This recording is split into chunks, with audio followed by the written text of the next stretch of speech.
It's October, which means it's time for another Call of Duty game. Gone were the days where there were actually people out there that thought that, hey, you know what? Maybe we'll go back to those 2-year COD cycles like the old days. Yeah, what a joke. Well, this year we're heading back into Black Ops because, we can't come up with any new ideas, right? But until I get my hands on the gross story mode, they dropped a beta for us to try out. And I'm gonna be honest, I feel like I'm getting too old for this.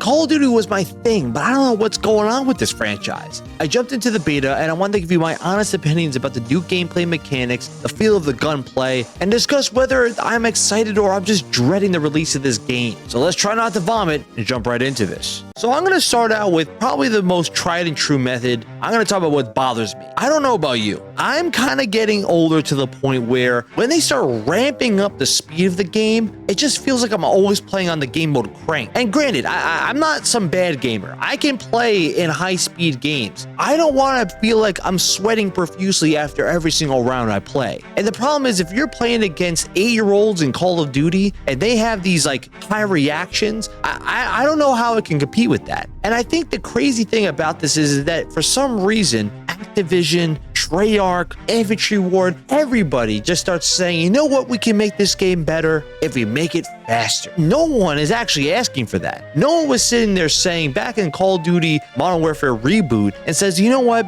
let's make the game faster every time we play it. Because all I can tell you is when you slow down the game, people actually appreciate that. It's more of a strategy. But this game just feels like, hey, who can just slide and jump as much as possible and turn into a damn Gangnam style contest to see who can actually get the advantage here. Because on top of that, you have new mechanics like bunny hopping, where yes, you had wall climbing and that was always a Black Ops staple where I could run on the walls like I'm in the future. But then now they have bunny hopping, which is now I'm doing kind of like this NFL Street wall jumping from spot to spot. There was even a time I was actually like Super Mario wall hopping from 3 different places to just get to the second level. And sure, it could be interesting for a moment, but when I start seeing dudes flying across the map and they're hopping on 5 different walls to get a kill on me, I kind of get frustrated at that point. And the problem then is that when they take the same maps from Black Ops 2 or 3 and you just repurpose them into this game, a lot of the maps are just bad. Yeah, more Black Ops 3 and Black Ops 4 maps are probably worse than I've ever seen. You really are trying to just make me miserable here. Because when you look at the maps of those games, there are always 3 lanes, 2 floors, and there's no range of you to work. Meaning that if I get caught in 1 of 3 lanes, I'll get killed. Then you respawn back at the same location. Oh, guess what? You get killed again. There were so many times I was playing in this beta where I would get killed and spawn exactly in the same spot as I was before. I got killed by the same guy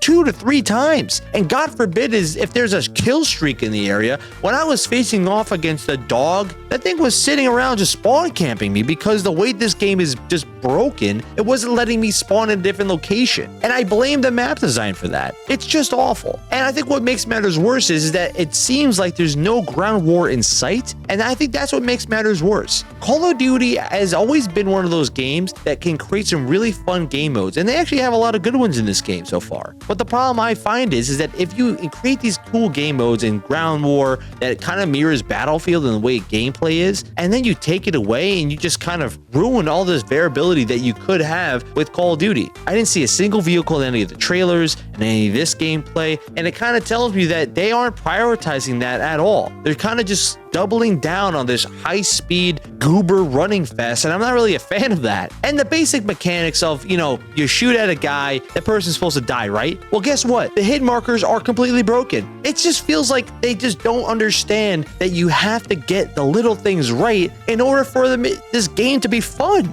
It's like the little things, right? I feel like, hey, I'm playing a war game. You would think that my gun should be able to kill this guy if I hit him enough times. But half the time, my shots aren't registering. I've seen it where times where I was shooting at an opponent and 3 of the shots didn't count, but because they hit their 3 shots, it worked. Or all of a sudden I'm running around the wall and their bullets are curving like the movie wanted.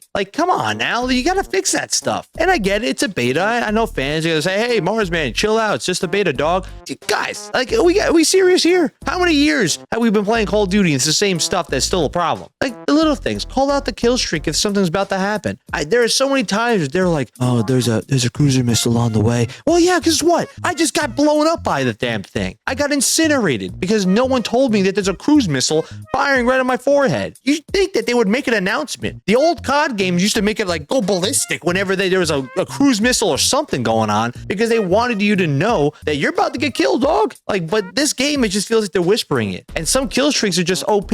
Like the dog tank, that thing was chasing me around the map for like 5 minutes. Like I was trying to avoid it, and all I heard was this thing just chasing me down the hallway, turning left and right. It was like a horror game. And I was thinking to myself, there's no way this thing's gonna stay alive for this long, but it did. And one of the most rigged kill streaks I saw was the RCXD mines. Someone planted an RCXD depot around me, and that thing just kept going off and just finding me and destroying me every single second. And I just don't understand how that kill streak is even allowed because no one can fire upon that thing. It's too small to even react to. It's one thing I know in World at War, when you had the dog kill streak, those things were annoying. Those things would just destroy people. But at the same time, you could kill it. You could avoid that thing at some point. Just an RCXD mine? Those things are OP.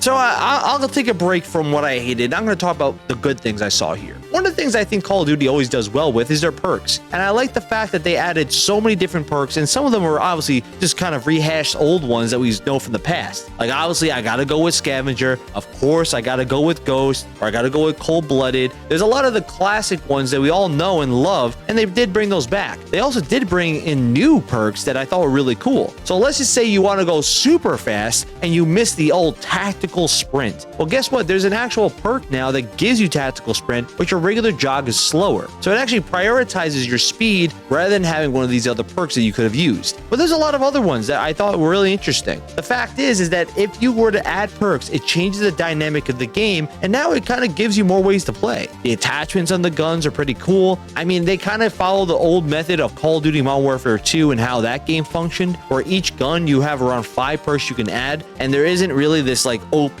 perk that makes you kind of ultra powered. There's kind of a balancing act where you have to actually know which attachments work well for your gun. They kind of brought back the old method of if you go iron sights, it makes your gun faster to aim with, but it kind of makes it simple. You don't have to go over complication with attachments. You can make it where certain ones actually work better for you, and a lot of people are kind of used to that. Some of the kill streaks, as I mentioned earlier, are really cool. Yes, they're rigged, but they actually are pretty interesting. Sure, you have the basic ones like a cruise missile or like the AC-130, but then you have like those other ones like the dog tank and these other smaller kill streaks that actually are pretty interesting. The little things that Call of Duty does well with like the sound design, some of the music, I mean, some of this stuff is okay, but the little things like just basic gameplay mechanics and hitboxes are just erratically bad. So the question of, am I excited or am I dreading this game when it releases? And I'm going to be honest with you, I'm a little scared. I mean, I know I'm going to be playing this game no matter what. I will be making a story breakdown and review of the game when it does release, and a part of me is really dreading that. I mean, I'm thinking to myself, when I looked at the story trailer of this game and it gives you that Inception story with Call of Duty skin to it, I'm not necessarily excited for that. And the multiplayer kind of gives off just a copy and paste of Black Ops 3, which a lot of people weren't really fans of, especially when you start saying, you know what, we're going to go modern or advanced warfare, but let's go a lighter version of that. You're like, you know what, if we're going to go super advanced warfare, we might as well just go all in. We might as well just start having jetpacks. We might as well just go Halo in our methods and have overshields and everything. If you're going to go like a Diet Coke version of Advanced Warfare and have bunny hopping instead of jetpacks and wall running as crazy as it was back then, what's the point? Like, you might as well go crazy and just give us robotic mechanics. I'd rather just go full on Titanfall at this point and make me go flying through the air with jetpacks and everything, rather than just do this weird kind of mishmash in between. At least then I know what I'm jumping into. This just kind of feels like it's a lazier version of what Call of Duty could have done with their gameplay mechanics. They went the safe route and just said, hey, let's just take Black Ops 3, repurpose it, and just come out with a new game. And I'm kind of dreading what's going to happen when this game does finally release. But hopefully I'm wrong and maybe Activision will show up, but I highly doubt it. What are your opinions about Call of Duty Black Ops 7 so far? Are you excited for the game to be released? If not, let me know what you think in the comments below. If you like the content, drop a thumbs up and subscribe to support the channel. I did put out my last year's Call of Duty game review, and I broke down the story story completely, and I was really excited for when that game did release. Even called it one of the best COD games we've seen in a decade. Go check out the video on the end screen. Until next time, this is Marsman signing off. Game on.